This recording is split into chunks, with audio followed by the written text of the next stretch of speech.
যতটুক আল্লাহ বিবেক জ্ঞান দান করছেন, মানুষের তার বিবেকরে জীবনে যদি কাজে লাগাইতে পারে, যদি বিবেকটা যদি কাজে লাগাইতে পারে, তাহলে মানুষের জীবন ধন্য হয়ে যাবে।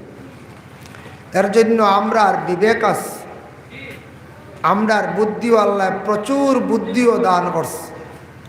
আমরা স্মরণে রাখা দরকার, যে কোনো বাড়ির যে কোনো ফ্যামিলির 2-3 জন সন্তানাদি আসন, মানে আওলাদ আসন, 4 জন 5 জন বাবার আওলাদ আসন, যে আওলাদে বাবার কথারে মানেন না, অমান্যতা করেন, মায়ের কথারে শুনেন না, সেই গার্জেনটে অবশ্যই আওলাদর প্রতি মন তেমন বালা থাকে না, নারাজগি থাকে, বলে আমার আওলাদে তো কথা শুনের না। তবে মা বাবায় যত আওলাদে দুঃখ দেখ কষ্ট দেখ বদোয়া দিন না, মা বাবায় যদি দিল থাকি বদোয়া দিলেন আওলাদ বরবাদ হয়ে যায়।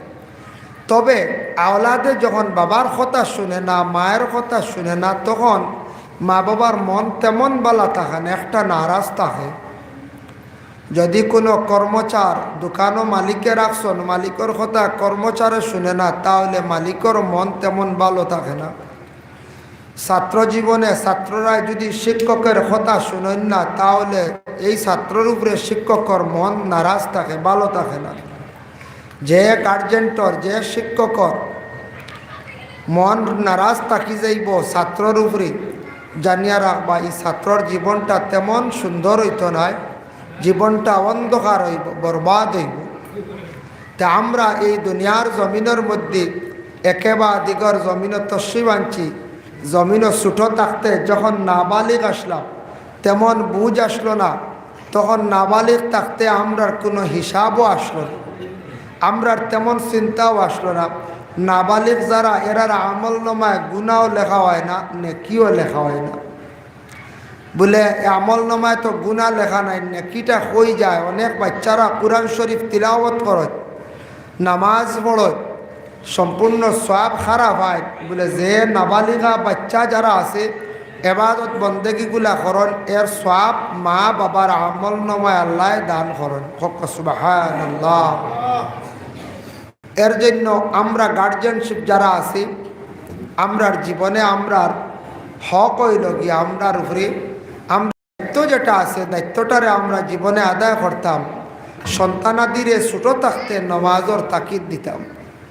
ছোটো থাকতে একবারে যখন প্রথম ছোটো থাকবো, 4-5 বছর বয়স হয়েছি, মা বাবার উপরে দায়িত্ব হইল, যখন তার জবানটা পরিষ্কার হয়ে গেছে, মাত শিখি লাইছে, তখন তারে সুন্দর করে মাত শিখাইতাম আমরা। কোনো সময় অশ্লীল ভাষা প্রয়োগ করছে বাচ্চায়, তারে আপনি দমক দিন, তারে আপনি উচিত শিক্ষা দিন। এই বাচ্চাটা এখানে কাউরি মাতিল। ছোটো থাকতে যদি বাচ্চারে যদি মা বাবা যদি কন্ট্রোলে আনিলা, তখন বড় হওয়ার পরে তেমন আর শিক্ষা দেওয়া লাগতো না। সে বুঝি লইব যে না, আমি যদি খারাপ ভাষাগুলা প্রয়োগ করি, আমার মা বাবা আমারে শাস্তি দিবা, মারবা। অটোমেটিক তার ভিতরে একটা ভয় ঢুকি যাইব, ডর ঢুকি যাইব। যার জন্য সন্তান যখন 6-7 বছর গিয়া বয়স তার পৌঁছে যাব, তখন তার উপরে হুকুম আই গেছে গিয়া নামাজর, তারে নামাজর তাকিদ দিতে হবে। নমাজ যে ইবাদত, যেটা আখতা মানুষে ফড়িতে পারে না, এক তো ফড়িতে পারে যদি হঠাৎ কোনো বন্দায় তার ভিতরে আল্লাহর কোনো খৌফ ঢুকি যায়, ডর ঢুকি যায়, কোনো মুসিবত ফড়িয়া অনেক সময় আল্লাহ বান্দাগুলোর হেদায়েত করলেন, তখন মানুষ নামাজ পড়া আরম্ভ করে। আল্লাহর যদি অধিক যদি ডরাই যায়, আর নামাজি বানাইতে হইলে প্রথম তাকি ছোটো থাকতে মানুষে বুঝাইয়া সন্তানাদি অকলরে, জীবনের সন্তানাদি অকলরে 7 বছর বয়স, 8 বছর, 9 বছর, 10 বছর হয়ে গেছে, তারে প্রয়োজনে তারে মারার হুকুম আইছে, মারিয়াও তারে নামাজ শিখাইতাম। ছোটো থাকতে সময় ছোটো বাচ্চারে অতটুক শিক্ষা দিতে, আজকে মসজিদও যাইতরা, ওয়াজও যাইতরা, তুমি তকি মাথার দি যাও, এই শিক্ষাও থাকতো। একটা মহল্লাত ওয়াজ মাহফিল আয়োজন করা হয়েছে, বাচ্চারা যদি তকি মাথার দি যাই না, তাহলে তুই মা বাবা সন্তানাদির তেমন শিক্ষা দিতরা না। সন্তানাদির মাথাত সমাজ কম এই দিন তকিটা থাকতো। এই দিন একটা নবীর সুন্নত রে পালন করিয়া মসজিদের মধ্যে তসিব আনতা, মাহফিলের মধ্যে তসিব আনতা। দুরূদ শরীফ আপনারা 1 2 3 মর্তবা পড়ক সাল্লাল্লাহু আলা ওয়া আলা আলিহি ওয়া আসহাবিহি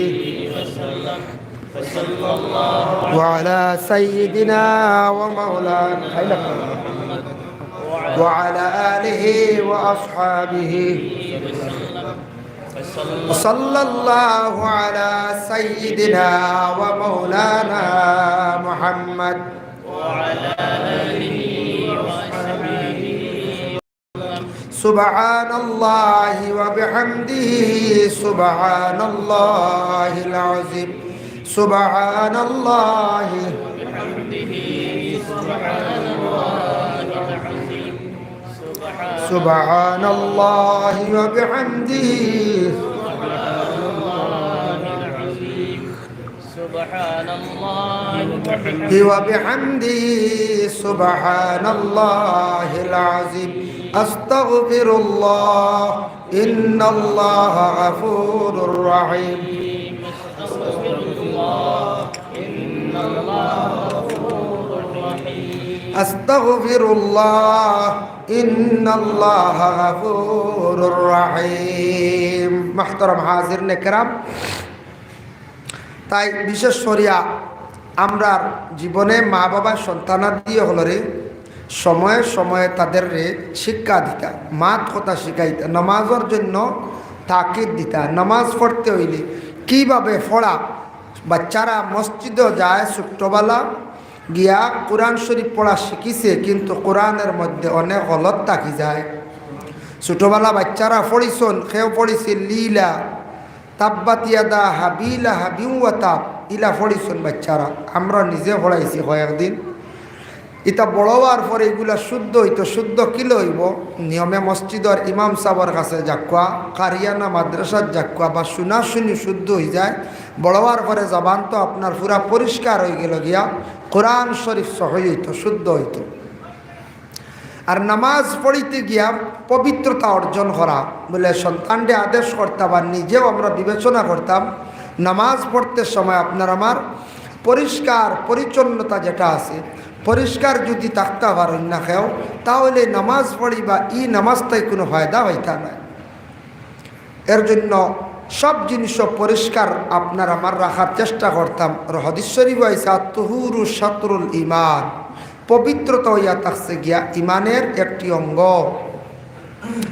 পবিত্র হইল গিয়া পাক হালতে থাকা তো পবিত্রতার মধ্যে দুইটা কিসিম আঞ্চন ও কিতাবও আঞ্চন যে কিতাব হইল জাকিরায় মালুমাত ও কিতাব আঞ্চন পবিত্রতা হইল গিয়া দুই জাত ইনো আঞ্চন একটা হইল জাহিরি আর একটা হইল গিয়া বাতিনি জাহিরি যেটা পুরা মানে জাহিরাতান দেখা যাইব আর বাতিনিটা লুকায় বাতিনি কোনটা লুকায় যেটা বলে কোনটা লুকায় যেমন আপনার আমার শরীরের ভিতরে দিল আছে কলিজা আছে কল্ব আছে মানে এরপরে আপনার মাংস ব্লাড সম্পূর্ণ এগুলা চামড়ার ভিতরে লুকায় সেও যদি হারাম খাইলায় অবৈধভাবে চুরি করিয়া হোক মারিং করিয়া হোক খেয়রের কাছ থেকে মানে লুকাইয়া হোক বিভিন্ন লাইনে কমিশন খাইলিশন না হইয়া এইভাবে যেটা হারাম খাওয়া হয়ে যায় তা জানা আছে নিশ্চয় শুনছন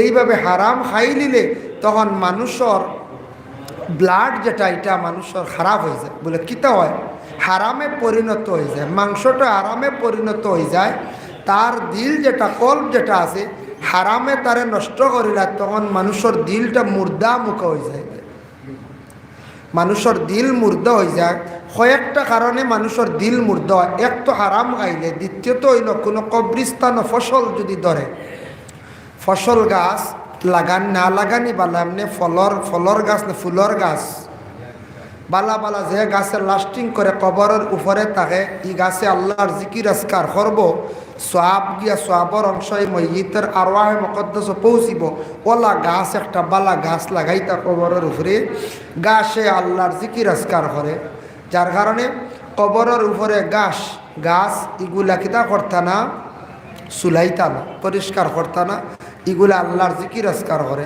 কবরিস্তানের যদি ফল ধরছে অন্য একটা কবরিস্তান আছে আম গোটা মহল্লায় মিলিয়ে। আর সেও যদি ও গাছর ফল বাচ্চারা খায়, বড় মানুষেও যদি খায়, হইতরা বাচ্চারা খাইলে স্মরণ শক্তিও কমে, বড় মানুষে খাইলে স্মরণ শক্তিও কমে, দিল মুর্দা হয়ে যায় গিয়া। দ্বিতীয়ত ইয়াত আসছে গিয়া কোনো ময়িত বাড়িত যাওয়ার পরে যত সময় পর্যন্ত এই বাড়িত ময়িত আসন আবদ্ধ হইছেন না, ই ময়িত বাড়িত কোনো জিনিস খাইতা না। এই সময় খাইলে মানুষের দিল মুর্দা হয়ে যায়। আর হারাম খাইলে মানুষের দিল মুর্দা হয়ে যায়। আর দিল মুর্দ হইলে কিতা ক্ষতি করে বলে, ইনো কোনো বালা জিনিসের আসর করে না। বালা আবাদতে আসর করতো না, বালা মাতে আসর করতো না, বালা কথা শুনতে মানুষের বিলকুল আসর করতো না। মানুষের দিলটা একবারে পাথর মুর্দা শক্ত হয়ে যায়। এর জন্য আমরা নামাজ যেন পড়িতাম, নামাজ পড়তে তো আমরা পবিত্রতাটা অর্জন রাখা সর্বপ্রথম বাতিনি ওই লোকের গোটা বদনকে পাক রাখতাম। গোটা বদনকে পাক রাখতে গিয়া হালাল রিজেকগুলা খাওয়া, জিন্দগিতে আমরা হালাল রিজেকগুলা উপার্জন করিয়া খাওয়ার জন্য আমরা চেষ্টা করতাম। আল্লাহর বান্দেগান, আল্লাহ পাক রব্বুল আলামিন পবিত্র কালামুল্লাহ শরীফের মধ্যে ঘোষণা করেন, ইয়া আইয়ুহান নাসু কুলু মিম্মা ফিল আরদি হালালান তাইয়্যিবা। হে মানব জাতি, তুমি তাই খাও, হালাল রিজেকগুলা খাও, হালাল রিজেকটারে পাক সুরতে তুমি তাই পাক বানাইয়া খাও। ওয়ালা তাত্তাবিউ খুতুওয়াতিশ শাইতান, তুমি তাই শয়তানের ইত্তেবা করিও না। মানে শয়তান তো আমরা দেখছি না, শয়তানে বিভিন্ন প্রকারের অশ্বাস দিল ডালি দিব, হইব কিছু খাইলেও হারাম, বাদে তৌবা করবাইতে আল্লাহ মাফ দিলাইব, ওলাও দিলেই তো পারে কোনো সময় মারাত্মকভাবে অশ্বাস। এর জন্য যেন হারাম না খাবার জন্য হালাল খাবার লাগি আল্লাহ পাক রব্বুল আলামিনে ঘোষণা করছেন হারাম খাইলে ক্ষতি কতটুক। এই আয়াতর ব্যাখ্যা টানছেন তাফসিরে ইবনে কাসির। হাফিজ মাদুদ্দিন ইবনে কাসির রহমতুল্লাহি তাআলা আলাইহি বর্ণনা করছেন, রাসূলুল্লাহর একজন সাহাবী গেছেন যার নাম হইল সাদ ইবনে ওয়াক্কাস। আল্লাহর রাসূলের খেদমতে গিয়ে আরজ রাখুন, ইয়া রাসূলুল্লাহ, কিভাবে দোয়া করলে আল্লাহর দরবারে দোয়াটা মঞ্জুর হইব, কবুল হইব?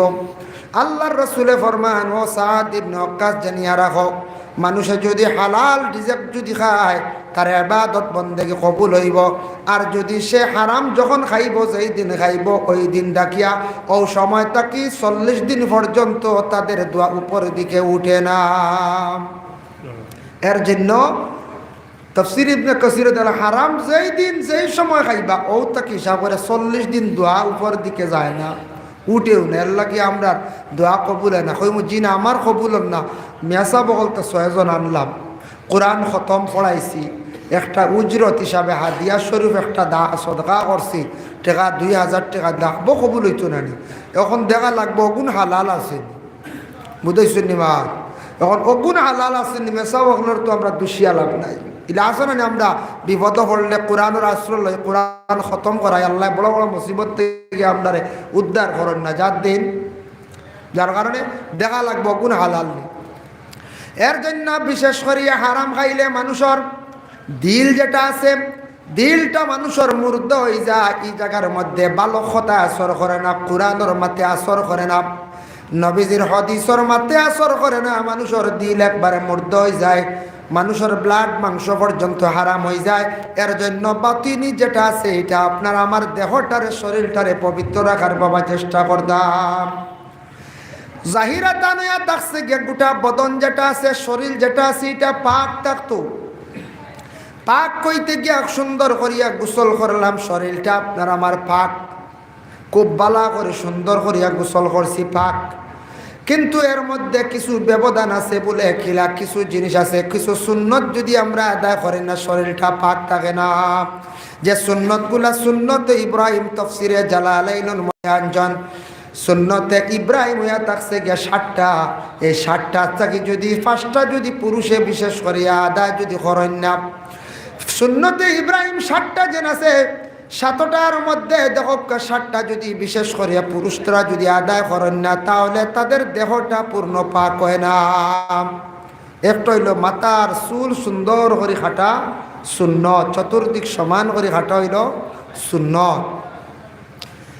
আর যেন মাথাটার যেন মুন্ডানি হযরতে আলী রাদিয়াল্লাহু তাআলা আনহু একদিন নবীজির সম্মুখে ছিল। রাসূলুল্লাহ জুনাবতর জন্য খুব বেশি তাকিদ দিছেন। জুনাবতর গোসলর লাগিয়া স্বামী স্ত্রী মিলামিশার পরে যেন গোসল যেটা আছে ওটার জন্য খুব বেশি গুরুত্ব দিছেন। শরীর পূর্ণাঙ্গভাবে পানি গিয়া পৌঁছিত শরীরের সব জায়গায়। আলীর মাথার চুলটা খুব বেশি ঘন ছিল, তাই বেশি ডরাইয়া পরের দিন তাকিয়া পরের দিন আলিয়া কি করছেন, তার মাথাটার একবারে পরিষ্কার করে লাইছেন, মুন্ডাইছেন, যার জন্য আলিয়া ডরাইছেন মাথার চুলটা ঘন হয়তো আর মতো পানির খুব বেশি অভাব, মাথার চুলের গুড়িত গিয়া পানি না পৌঁছিতে পারে, এর জন্য মাথাটা যেন মুন্ডাইছিল হযরতে আলিয়ে, যার জন্য মাথাটা খামানিয়া থাকছে গিয়ে সুন্নতে সাহাবী হযরতে আলী রাদিয়াল্লাহু তাআলা আনহু ডরাইয়া মাথাটারে তাই একবারে মুন্ডাই দিলা। আরেকটা রাহিমাল্লাহু মুহাল্লিকিনা রুউসাকুম, হজের সময় মাথা মুন্ডারি। আর হইল চতুর্দিক সমান করি বাট্টি করি খাটো হইল সুন্নত, সমান হইতো চতুর্দিক চুলো কাটিং। আমরা মুসলমানও নামার লাগি না, ইসলামও নাই, আমরা একবারে করেন না চুলো কাটিং। যারা করেন এরার গার্জেন টকল আসলে সচেতন নাই। গার্জেনটা যদি দমক দিতা বলে বাবা তুমি ইরা চুল কাটিলা এখানে মানুষে খারাপ কইবা, তোমারে কইবা আমারে কইবা, কইবাই না না কই যায় কইবা। ইলা গার্জেন টকলে প্রথমে সন্তানাদি হলরে নিষেধ করক, মানছে না বাইরে ডাকো বলে আও তোমার বাত্তি যার আমার ছেলে এই যে চুল দিয়ে যে তার ডিজাইন আরম্ভ করছে আমি বাজারও বাড়াইতাম পারি না, বাইরে ডাকো, আপনার তার মামুরে ডাকো, গোষ্ঠীরে ডাকিয়া ওর চুল ওগুলো সোজা করার চেষ্টা করো, করতাম না কই যায়। শরীয়ত আছে, আপনি এক জিনিসও পারেন না প্রতিবেশীরে ডাকি তা সাহায্য লাগবে বলে আও সাথ দেও এগু বেলাইনও গেছি ওগুলো লাইনও আনি। আমরা এটা নাই, আমরা আরো পরিচয় দিব কই আমার ভুয়া বিদেশ থেকে আইছি দেখলাই নি লম্বা চুল আল্লাহ বলে জি ওগু আমার ভুয়া ওলা কই দেখতাম আনছি পরিচয় দে। সুন্নতে ইব্রাহিম সুন্দর করে হাঁটার ই লম্বা করে সুন্নতি চুল কিছু মেসা বকলে রাখুন দেখুন জানি। এটা হইল সামাইলে তিরমিজি আছে কালা কানা শাহরু রাসূলিল্লাহি সাল্লাল্লাহু আলাইহি ওয়াসাল্লাম শাহমাতাল লুজুনাইন, এর রাওয়ায়াত আছে, আর একটা নিসফুল লুজুনাইন, খানার লতি পর্যন্ত এর থেকে বেশি লম্বা না, লম্বা করে খানার লতি পর্যন্ত। যাই হোক পয়লা সুন্নতে ইব্রাহিম একটা হইল মাথার চুলটা সুন্দর করে মুন্ডানি, সুন্দর করে চুলটারে কাটা। দ্বিতীয় নম্বরে থাকছে গিয়া আল্লাহর বান্দাগার নাকের নূর হোম যেটা আছে ওটা সিরিয়া ফালানি পরিষ্কার করা। আমাদের দেশ কিছু কিছু মানুষের নাকের রুমটা অধিক লম্বা পাওয়া যায়, এটা সমাজ কম 40 দিনের ভিতরে নাকের রুমটা পরিষ্কার করতাম। 3 নম্বরে থাকছে গিয়া বগলের রুম যেটা আছে এটা ইমাম আবু হানিফা রহমতুল্লাহি তাআলা আলাইহির কওল হইল গিয়া সিরিয়া ফালানি, যদি সিরিয়া সম্ভব হয় না ইমাম শাফি সাহেব কইতরা বলে কেউ কুর দিয়ে কাটিলা 40 দিনের ভিতরে বগলের রুমটারে পরিষ্কার করতা। অনেক মানুষ আছেন গরমের দিনও দেখা যায় সিকা গেঞ্জি গায়ের মধ্যে তাদের বগলের রুম অধিক লম্বা পাওয়া যায়, হয়তো বছর 1.5 বছর হয়ে গেছে এটা পাওয়া যায় মানুষের সিঁড়িত্রা না, শরীরটা পবিত্র না, এগুলো হাঁটার হুকুম সিঁড়ার হুকুম, আপনার শরীরটারে পবিত্র রাখতা একটা সুন্নতরে আদায় করলা, দেহটারে পরিষ্কার করলা। এরপরে থাকছে গিয়া মুস যেটা আছে কাসু শারিফ, মুসটারে কাঞ্চি দিয়ে কাতরাইয়া বাট্টি করি রাখাম, সুন্দর করিয়া যদি মুসটারে যদি বাট্টি করিয়া যদি রাখেন তাহলে এটার একটা সুন্নত আদায় করলাম। আপনি কোনো জিনিস খাইতে সময় মুস দোয়া জিনিস খাইতা না, মুসের মধ্যে লাগতো না, বাট্টি করিয়া কাঞ্চি দিয়ে কাতরাই দাও। তারপরে আরেকটি সুন্নত থাকছে গিয়ে হাত এবং পায়ের নখ যেগুলা আছে এগুলা কাটাম। হাত পায়ের নখ আপনার আমার খাটিতাম, হাত পাওয়ার নখটা খাটিতে সময় সপ্তাহবারে আরেক শুক্রবার দিন খাটো হইল আরেক সুন্নত। আর হইল গিয়া প্রত্যেক সন্তানাদি যেই সময় কিছু বড় হয়ে যাইব গিয়া ইহুদি যারা আছে তারাও কিন্তু মুসলমানিদের, তারা কিন্তু সন্তান জন্ম লওয়ার পরে 3 দিন 5 দিন 7 দিনের দিন পর্যন্ত মুসলমানি দিলায়। আমরা কিন্তু সন্তান কিছু বড় হওয়ার পরে সন্তানের মা বাবার উপরে হক আছে, দায়িত্ব আছে, তারে মুসলমানিটা দেখবা সুন্নতে ইব্রাহিমটা আদায় করবা। সঠিকভাবে মুসলমানিটা আদায় হইলে বাচ্চারা রোগমুক্ত হয়, আর বাচ্চারা রোগমুক্ত হইলা আর পরিষ্কার হয়ে গেলা গিয়া, এর জন্য সুন্নতে ইব্রাহিম থাকছে গে মুসলমানি দেওয়া। সর্বশেষ হইয়া থাকছে সুন্নতে ইব্রাহিম প্রত্যেক পুরুষ এবং মহিলা যার যারই লজ্জাস্থান, পুরুষের জন্য 40 দিন, মহিলাদের জন্য 10 দিন। এর জন্য এর ভিতরে পরিষ্কার যদি রাখুন না, যত সুন্দর করিয়া গোসল করক না কেন তার দেহটা পরিষ্কার হইছে না। এর জন্য দেহ পরিষ্কার না হইলে বাবা ইবাদত বন্দেগী আল্লাহর দরবার কবুল হবে না। এরপরে থাকছে গিয়ে মুখ কানারে পরিষ্কার রাখা। মুখরে পরিষ্কার করতে গিয়ে 1 নম্বর থাকছে গিয়া মানুষে যদি অধিক মিসামাত যদি মাতিয়া থাকে, অধিক যদি মিসামাত যদি মাতার অভ্যাস যদি করিয়া থাকে, আর কোনো বান্দা যদি ফরের যদি বেশি নিন্দা করে, ফরের গীবত গিল্লা যদি করিয়া থাকে, চুগলগিরির যদি অভ্যাস করিলা, এই বান্দা বান্দিদের মুখটা বারনা পাক হয়ে যায়। তিরমিজি শরীফের হাদিস, ওয়াকালান নবী সাল্লাল্লাহু আলাইহি ওয়াসাল্লাম লা ইয়াদখুলুনাল জান্নাতা কাত্তাত। চুগলগুর যারা চুগলি কথা খনেওয়ালা, এক জায়গার খবর অন্য জায়গার মধ্যে গিয়া খোয়া, দুইজনের মধ্যে বিবাদ সৃষ্টি করা, এই যে অভ্যাস যদি খেয়রের মধ্যে যদি থাকি যায়, এইভাবে চুগলগিরি যদি থাকে, তাহলে চুগল গুড্ডে রাসূলুল্লাহ ফরমান এরারে জান্নাত প্রবেশ করানি হইতো না, দাখিল করা হইতো না। এর জন্য আমরা মনে করি এটা সাধারণ গুনাহ হলা না, না না, আমরা বেজান চুগলি কথা কইয়া ও জায়গার খবর হ জায়গার মধ্যে অমুকর বাড়ির খবর আরেক বাড়ি, আমরা ফরর মাত নিয়ে ব্যস্ত। আমরা বালা মাত, দিনদারি মাত, বালা মাত আমরার মধ্যে খুব কম। জানি না আপনারা এলাকা হইতাম পারেন না, যদি এলাকার মধ্যে থাকি যায়, আল্লাহর কাছে ফানা সাক্কা মাফ সাক্কা চুগলগিরি যেটা মারাত্মক গুনাহ, যে গুনার কারণে কইতরা জন্নতেও প্রবেশ করতে না, জন্নতেও এরা দাখিল হইতে না। এর জন্য আমরা দেশ যদি রাস্তাত বা মসজিদে এক মানুষের যদি আস্থা দিন কোরআন শরীফ তিলাওয়াত করে, ই খবরই কান যদি বাজারও গিয়ে কয়েন বলে অমুকর হুয়া দেখছি কোরআন শরীফ পড়েন, বা মসজিদের ইমাম সাহেব কোরআন শরীফ পড়েন এক টাইম, ইকান কইলেও সওয়াব, ইকান কইতাম না। যদি দেখিয়াই বলে অনেক বাচ্চা গিয়ে যদি আউরি কিচ্ছু দেখিলে এক বুড়া এক কামো, বা অনা মেসাবরে ভাজিলে গফ বা দেখিলিছন এক ব্যাপারে, তো ইকান আমরা বাজারও লিয়ে যাই গিয়ে ওলা রানি হচ্ছে।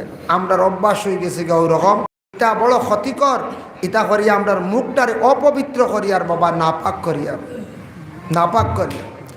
এর জন্য বিশেষ করিয়া দেখেন, একটু লক্ষ্য করেন, মুখটারে পবিত্র রাখতে হইলে, ইবাদত বন্দেগী আল্লাহর দরবারও বাবা কবুল করাইতে হইলে আপনার আমার চুগলগিরির তাকে বাঁচার চেষ্টা করতাম, মিসামাত তাকে বাঁচার চেষ্টা করতাম। মিসামাতের যাদের অভ্যাস করিলাই, এটা আবার রাসূলুল্লাহ ফরমাইছেন আয়াতুল মুনাফিক সালাসুন, মুনাফিকদের 3টা বৈশিষ্ট্য। ইজা হাদ্দাসা কাযাবা, তারা মাতিতে সময় সব সময় খালি মিসামাত মাতিব, মিসামাতর অভ্যাস বানাই লাইব। এটা কিন্তু থাকছে গিয়া মুনাফিকদের একটা আলামত। আমরা যদি মিসামাতটা যদি একবারে আদত করিলাই, আল্লাহর ওয়াস্তে ছাড়ার চেষ্টা করতাম, মিসামাত মাত হইল গুনাহ কবিরা, মিসামাত কবিরা। মিসামাত মাতার পরে, চুগলি কথা হওয়ার পরে মানুষের মুখটা নাপাক হয়ে যায়, অপবিত্র হয়ে যায়। কি দুর্গন্ধ এটা আমরা বুঝি না, যে দুর্গন্ধটা নিজে বুঝি আর নাই, দুর্গন্ধটা দূর করতে হইলে আপনার আমার এগুলা বন্ধ করতে লাগবো, তওবা করতে লাগবো।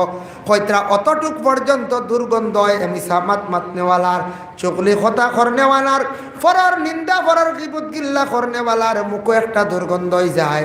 এটা বড় বদবু আওয়াজ বাইর, বদবু বড় গন্ধ বাইর। এই গন্ধের কারণে ফরিস্তা হল এই মানুষের নিকটে থাকেন না, ফরিস্তা হল এর নিকটে থাকেন না, দূরে সরি যায় বলে এর মুখ দুর্গন্ধ।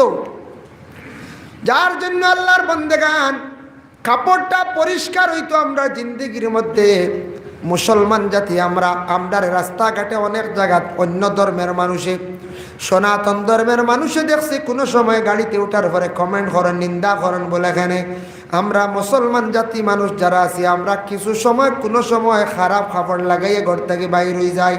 কারণ আমরা আদত বানাই লাইছি শুক্রবার দিন জামে মসজিদে যখন যাই, জুমার নমাজ পড়তে গিয়ে কাপড় দিয়ে গুরুত্ব দেই না, ভালো কাপড় লাগাই আমরা জুমার নমাজ যাই। আর না সাধারণ যে কাপড় চিত্রি লাগাই ওলা আছে না, দেখুন জানি চিত্রি লাগাই, কাপড়টা তেমন পরিষ্কার নাই, এই ধরনের কাপড় দিয়ে আমরা মসজিদে যাইয়া শুক্রবার দিন, এত বড় একটা জুমার দিন হাপ্তাবারে, যার জন্য এই জুমার দিনের কত ফজিলত, অসংখ্য ফজিলত হল আছে। একটা ফজিলত হয় ইয়া আইয়ুহাল্লাযীনা আমানু ইযা নুদিয়া লিস-সালাতি মিন ইয়াউমিল জুমআহ। এই আয়াতের তাফসীর আনচন লেখা দেখলাম শুক্রবার দিন 4টা সুন্নত। একটা সুন্নত তো আমরা জানা আছে, শুক্রবার দিন গোসলটা সুন্দর করে করা সুন্নত। আমরা খালি মসজিদে পড়ছি পয়লা জুমার দিন গোসল করা সুন্নত। তফসির আনছেন খুবসুরতভাবে আচ্ছা আছে সুন্দর করে গোসল করতে একদিন। আমরা একদিন তাড়া উড়া লাগি যে আউরি গোসল চলে রাত উড়া তাড়াতাড়ি তো উড়াই। সুন্দর করে গোসল একদিন করতে হয়। গোসল করা একটি সুন্নত। 2 নম্বরে মসজিদের মধ্যে হাঁটিয়া যাওয়া হলো আর একটি সুন্নত। 3 নম্বরে ইমামের পিছনে গিয়া বসাইল গিয়া সুন্নত। 4র্থ নম্বরে থাকছে কি ইমাম সাহেব খুতবা যখন দিবা মনোযোগ দিয়ে শুনাইল আর একটি সুন্নত। এখন সুন্নত আমরা কয়টা আদায় করি? আচ্ছা গোসল করলাম, হাঁটিয়া গেলাম গিয়া ইমাম সাহেবের পিছনে বসার লাগি আমরা চাহিদা নাই, বলে না? আচ্ছা সম্মানার্থে মুরব্বী ওগুলোর স্থান দিলাইছ, কিন্তু ইচ্ছা থাকতো বলে ইমাম সাহেবের পিছনে একদিন নমাজ পড়ি। সম্মানার্থে আলিম ওগুলোর আগে ইমাম সাহেবের পিছনে দেওয়া হইতো। গ্রামের এক মিয়া সাহেব আইসত, কিছু কিছু জায়গাত এটা আমরা খেয়াল করি না। আমরা যেমনি আগ চাপ মারি বই, এক আলিম দেখলে আমরা আগে দেই না, ইমাম দেখলে আগে দেই না, আমরা আলিম ইমাম ওগুলোর পিছেওয়ালায় রাখি দিই। এরা তো নবীর ওয়ারিস হল, এরারে আগে সম্মান দিতাম। প্রথমে এরারে পিছনে আমরা সম্মানার্থে দিতাম বলে তেনু ইমাম সাহেবের পিছনে নমাজ পড়া তো একটা সুন্নত আদায় হইলে দিবা আল্লাম না বলে আপনি যখন সম্মানার্থে দিলেইবা একজনকে সম্মান দিলে আল্লাহ আপনার সম্মানই বানাইবা। আপনি হইলে একদিন ও পর্যায়ে যাইবা, তখন এই খরচ স্থান পাইবা। আর দেওয়ার কারণে আপনি সোয়াবর অংশীদার হয়ে গেছেন। আপনার খেয়াল আসলেও জায়গাত নমাজ পড়িতা পারছেন না, আরেকজনকে দিলাইছেন, সোয়াবও কিন্তু আপনি শরিক হয়ে গেলেন। সুবহানাল্লাহ। এর জন্য বিশেষ করে আল্লাহর বান্দাগান লক্ষ্য করা দরকার। কাপড়টা আমরা পরিষ্কার হইতো, পরিষ্কার কাপড় নিয়ে আমরা মসজিদের মধ্যে যাইতাম। বাজারে যখন গেলাম, আত্মীয় স্বজনের বাড়ি যাইতে, টাউনে যাইতে সময় মুসলমান হিসাবে কাপড় ভালো লাগে আমরা যাইতাম, যাতে আমরার কাপড় ভালো দেখলে আমরার কি করেন তারা প্রশংসা করেন। কারণ আমরার নবীজির জমানায়, যদিও নবীজির জমানায় তেমন কাপড় ছিল না, তবে কাপড় পরিষ্কারের জন্য রাসূলুল্লাহ খুব বেশি গুরুত্ব দিয়া গেছিলাম। যার জন্য আল্লাহর বান্দাগান কাপড়টা পরিষ্কার থাকতো, কাপড়ের মধ্যে খুশবুও থাকতো, ভালো আতর লাগাক বা খুশবু নবীজি বড় পছন্দ করতা। শুক্রবার দিন খুশবু লাগাইয়া আতর লাগাইয়া মসজিদে যাইতা। আমরা মুসলমান জাতি হলে একটা আতর লইতাম পারি না, এই পরিমাণ আমরা টাকা পয়সা নাই। আতর আমরা কয়জনের আছি আছে দেখুন যায় জি না। আতর আরো মসজিদের ইমাম সাহেব রেখে খুঁজি আরো এরে মেসাব আতর আছেন দিন না, আপনার তো বড় বাল্লে আতর হইতে গেলেই না। মেসাব রেখে আমরা খুঁজি লাই রে, আমরা দিতাম মেসাব রে। কোনো সময় এগো কিনিয়ে আনি দিতাম, বা চেন্নাই থেকে আইসি, বেঙ্গালুর থেকে আইসি, আইজল থেকে আইসি, আমরা মসজিদের মেসাব রে মায়া করিয়া এখন গামছা উবালা বা একটা আতর বা বালা একটু অ্যালকোহল ছাড়া একটু সেন্টু বালা আনি দিতাম। ইটা না আইয়া দেখবা আইফোন সেট দেখাইতরা মেসাব রে 42,000 দাম, গড়িও দেখাইতরা, কাপড় দেখাইতরা। যাইতে সময় কইতাম মেসাব দোয়া করিও যাই আর কি বিদেশ বাড়ি। মেসাবে খালি বইসন খালি আপনার লাগে দোয়া করবা। এগু আতরও দেওয়া নেই, এগু সেন্টও দেওয়া নেই। কত টাকা রুজি করি আইছে আছে না নীলা যায় কিছু জায়গা তিলা আছে। আপার আসাম আমি গেছিলাম, আপার আসাম আসাম লিডু মার্গেরিটা এটা দেখলাম। বিবাহর সময় জামাইয়ের পক্ষ থেকে মেয়ের যখন সাজ কিনা হয় 10,000 12,000 টাকা লাগে। এটা আমরা দেশে আছে, আছে না নাম আছে। কাজী সাহেব আসুন, কাজী সাহেবর 2,000 3,000 দেওয়া হয়। ইমাম সাহেব আসিয়া খুতবা পড়িছেন, একটা সুন্নত, বহুত সময় লাগছে, মেহনত করছেন। ইমাম সাহেব এত কষ্ট করিয়া আসছেন, আসিয়া বিবাহ পড়াইলা, দোয়াও করলা। আচ্ছা দাওয়াত তো সবে জেলা খাইত্রা খাওয়াইত্রা, কিন্তু আপার আসাম জামাইয়ের পক্ষ থাকি জামাইয়ের বাবা কাপড় কিনতে সময় তাই এখন লঙ্গি কিনা লাগে। যেন বিবাহ পড়াইবা তানোর এখন লঙ্গি দেওয়া লাগে। বড় সুন্দর রেওয়াজ বানাইছো, আমার দেখে ভাল লাগছে, আমার দেখে বালা লাগছে। কোনো বাদ কিচ্ছু হইতো না, না যাইজ কিচ্ছু হন না। তারা কত হইল ইমাম সাহেব আইয়া হেরান হইবা, বিবাহ পড়াইবা, কত মেহনত করবা। তানোরে আমরা মাত্র 300 টাকা লুঙ্গি এখান দিলে কিতো ও তারার দেশ চল বলাই দিয়েছেন দেন মিস নাই। তারার দেশ তারার সাইটে আর দেশ হইতে সময় আমরা আসামু তারার জেলাত কয়েক জায়গা তোলা দেখছি। এর লাগে আমরা মসজিদের ইমাম হোক বা ইমাম সাহেবরা আমরা মায়া করতাম। দোয়া পাইতে হইলে তো কিছু ইয়াদ করার জিনিস দেওয়া লাগবো না, না কই যায় হয় ইয়াদ করার জিনিস দেওয়া লাগবো। যার কারণে আমরা শুক্রবার দিন খুশবু আতর আমরা লাগাইয়া মসজিদের মধ্যে যাইতাম। এর জন্য বিশেষ করিয়া দেবেন ভালো কাপড় লাগাই আল্লাহর দরবারও কি হাজিরি দেন বাবা। নমাজ পড়িতা পরিষ্কার কাপড় হইতো, সুগন্ধময় জিনিস ব্যবহার করিয়া গিয়া আল্লাহর ইবাদত করক্কা, নমাজ পড়িতা। আর মুখকাণ্ডে পরিষ্কার করক্কা, বাজার থেকে একটা মিসওয়াক কেনার চেষ্টা করক্কা। আমরা কত মুসলমান হল আছি, আমরার ঘরে মিসওয়াক নাই বাবা, একটা কিনিয়া বাথরুমও রাখি দেখবা, টেবিলও রাখি দেখবা, দেখার পরে আপনার স্মরণ হইব। আমরাও সব সময় লগে রাখতাম পারি না, তবে নসিহত করি আপনার তোর দোয়া গেলে দেখবা কোনোদিন বাথরুমে একটা না কয়েকটা আছে, কয়েকদিন পরে এটা শুকাইয়া কিছু নষ্ট হয়ে যায়। বাথরুমও আপনি রাখেন, টেবিলের মধ্যে রাখেন, একটা মিসওয়াক যদি রাখুন, লগে লগে ওযু করার যখন যাইবা বাবা, যাওয়ার সঙ্গে সঙ্গে মিসওয়াক হাতের মধ্যে উঠিব। রাসূলুল্লাহ ফরমান, লাউলা না শুক্কা আলা উম্মতি লা আমারতুম বিতাখিরিল ইশাই ওয়া বিসওয়াক ইনদা কুল্লি সালাতিন আও কামা ক্বালা আলাইহিস সালাতু ওয়াস সালাম। আমার উম্মতগুলোর কষ্ট হইব মনে করিয়া আমি তাদের এইভাবে গুরুত্ব দিলাম না, তাকিদ দিলাম না, নতুবা আমার উম্মতগুলোরে আমি ওয়াজিব করিয়া দিলাইলাম। মানে হর অজুর আগে, নমাজের আগে মিসওয়াক করা, আর এশার নমাজটা তাখির করিয়া মানে রাইট গনাইয়া পড়া। এতে বোঝা যায় এই হাদিস দ্বারা যে নবীজি কইতে এশার নমাজ গনাইয়া পড়ার কথা কইলা, মানে এশার নমাজ গনাইয়া পড়িলে, রাইত গনাইয়া পড়িলে বালা, সওয়াব বেশ, ফায়দা বেশ। বাত খাইয়া নমাজ পড়াও এক সুন্নত, ভাত খাইয়া এশার নমাজ পড়া সুন্নত, ফাজিল একটা সুন্নত। আমরা সবে আখতা পারতাম না, বাদ খেয়ে শরীর বার হয়ে যাব। যারা আবার নমাজি পুরো হইতাম পারছি না, 5 ওয়াক্তর দাইম করতাম পারছি না, নমাজ কায়েম করতাম পারছি না, আমরা খাইয়া পারতাম না, আলসি হইব, কইম চাইজ ঘুমাই যাই, ফজর থেকে পড়িব, বুঝাইছেন নি মা? এর লাগে এটা হইল যারা নমাজের পুরা পাবন, যারা বালা বালা বুজুর্গ হল, ওলি আল্লাহ হল, এরা বেশিরভাগ এশার নমাজ রাত গভীর করিয়া পড়েন, গনাইয়া পড়েন, 10টা, 10:30, 11টার সময় দেওয়া পড়িয়া যেমনে বইসন তসবি লইয়া, আর একবারে তাহাজ্জুদ পড়িয়া ঘুমায়। এর লাগে আমরা বইলে আখতা পারতাম না সবে, আমরা টাইমেও পড়িলাই। তো নবীজি কইতরা বলে আমি উম্মতগুলোর কষ্ট হইব মনে করি, আল্লাহ কইলা মানে হর রক্ত তুমি তার মিসওয়াক করো। মিসওয়াক করা হইল কি একটি নবীর সুন্নত। এবং দেখো আমি একটা জিহাদ কোন জায়গার জিহাদের কথা আমার মনে আর না, স্মরণ থাকি গেছে, ছুটি গেছে গিয়া আমি একটা মিসওয়াক সম্পর্কে একটা ফজিলতা নিয়ে, আর কোন একটা জঙ্গ রাসূলুল্লাহ সাল্লাল্লাহু আলাইহি ওয়াসাল্লামে সাহাবায়ে কেরাম হলর কইলা, ও সাহাবী হল, আমরা গত যেন জঙ্গ গেছলাম, যাওয়ার পরে আমরার বুধ পাইছে কিতা কোন জিনিসের নকশান আছে, আমরার ত্রুটি আছে, জঙ্গর মধ্যে আমরা পুরা জয়ী হইতাম পারছি না, বেড়া সেরা লাগি গেছে গিয়া। আজকে আমরা মোকাবিলা করতে গিয়া আমরার মধ্যে নিশ্চয় কিতা কমি আছে, কোন আমলের মধ্যে কমি আছে, মোকাবিলা যেন করতাম। কোন জিনিস কমি আছে দেখো সাইন, এক একজনে এক একটা আমলের কথা কইলাম।